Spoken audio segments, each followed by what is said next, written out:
පුතේ අද මම ඔයාලට කියලා දෙන්න ඉන්නේ වැදගත් වීඩියෝවක්.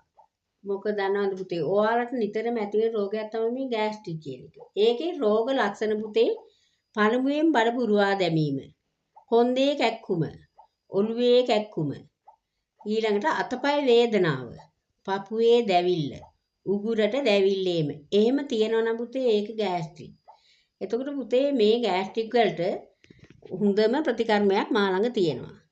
මොකද දන්නවද පුතේ? දෙකක් තියෙනවා ප්‍රතිකර්ම.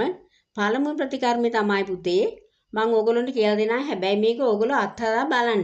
බොරු කරන්න එපා.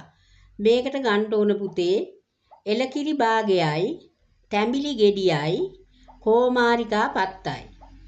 එලකිරි උණු කරගෙන තැඹිලි වතුර එලකිරි එකට දාලා කෝමාරිකා පත්ත සූරලා අරගෙන යුස ටික දානවා. දාලා දවසට 3 පාරක් බොන්න.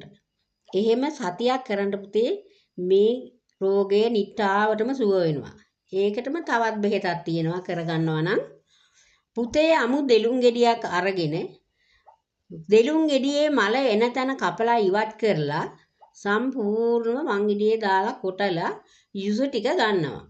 මේ යුස ටික අරගෙන පොල් කිරි මිටක් දාන්න ඕනේ. පුතේ වතුර දාන්න නැතුම් පොල් කිරි මිරිකා ගන්න ඕනේ.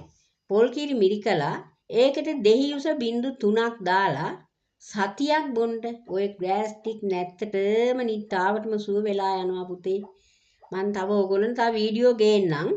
තව පුතේ මේක කරලා බලන්න කියන එක තමයි මම මේ කියන්නේ. ඔයාලා වීලුවට ගණන් ගන්න එපා. එහෙම ලෙඩක් තියෙනවා නම් ඒක අදම කරලා බලන්න.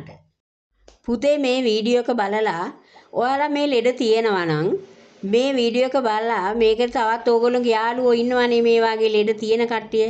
මේ කට්ටියටත් මේක බලන්න ෂෙයා කරන්න කියන එක තමයි මම කියන්නේ. මම පුතේ ඔයාලට තෙරුවන් සරණයි.